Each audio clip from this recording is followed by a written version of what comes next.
Hello friends, जय हिंद। आज मैं विटामिन B2 के बारे में कुछ बता रहा हूँ। विटामिन B2 जो है राइबोफ्लेविन बी समूह विटामिनों का दूसरा सदस्य पीले नारंगी रंग का विटामिन B2 होता है। इसी के सेवन से लेने वाले व्यक्ति के मूत्र का रंग पीला हो जाता है। साइमिन की तुलना में जल में इसकी कम घुलनशीलता और ऊष्मा के संपर्क में भी स्थायी होने के कारण इस विटामिन की खाना पकाने तथा भोजन की प्रोसेसिंग के दौरान हानि कम ही होती है, किंतु प्रकाश के संपर्क से इसकी हानि हो सकती है। एक कार्य शरीर में एक कौन सा काम करता है? विटामिन B2 विभिन्न हार्मोनों और लाल रक्त कोशिकाओं के निर्माण में आवश्यक होता है। शरीर में कार्बोहाइड्रेट, प्रोटीन व फैट के उपयोग व उनके पाचन में यह एक महत्वपूर्ण भूमिका निभाता है। यह त्वचा, नाखून व बालों की बनावट भी सुधारता है।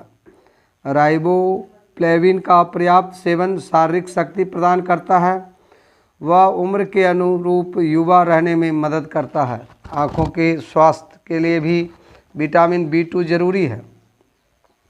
इसकी कमी से क्या क्या हानि होती है, इसके लक्षण क्या है जो हमें पता लगेगा कि विटामिन B2 हमारे शरीर में कम है।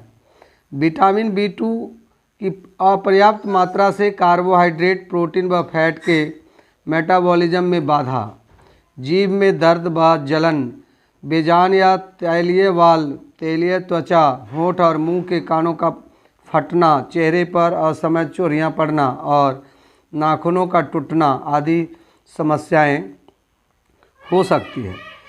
विटामिन B2 की कमी के कारण आँखों में खुजली, संक्रमण, जलन, लालपन, दृष्टि में धुंधलापन और मोतियाबिंद जैसे रोग हो सकते हैं।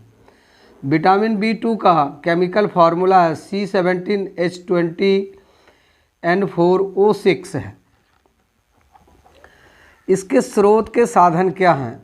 ये हमें किस किस चीज़ों को खाने से पर्याप्त मात्रा में मिलेगा विटामिन B2? दूध, पनीर, पत्तेदार सब्जियां, फलियां, मशरूम, बादाम, अखरोट, पिस्ता, किशमिश, पपीता और सीताफल विटामिन B2 के अपेक्षाकृत अच्छे स्रोत हैं। सूखे खमीर में राइबोफ्लेविन अधिक होता है। चावल और गेहूं जैसे साबुत अनाज भी बाहरी परत में यह पर्याप्त मात्रा में होता है, लेकिन चावल और गेहूं की पिसाई और प्रोसेसिंग से इसका अधिकतम क्षय हो जाता है। क्षय का मतलब नष्ट हो जाता है। विटामिन B3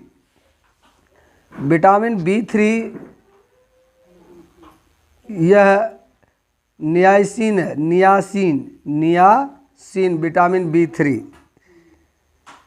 नियासिन गंधहीन, सफ़ेद व क्रिस्टलीय है।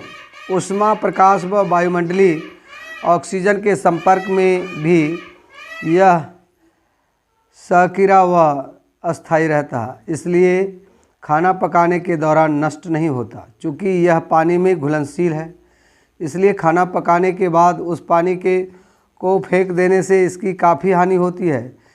इसकी शारीरिक आवश्यकता की पूर्ति कुछ हद तक खाद्य पदार्थों में मौजूद विटामिन से और आंशिक रूप से आहार में शामिल प्रोटीन में मौजूद ट्रिप्टोफैन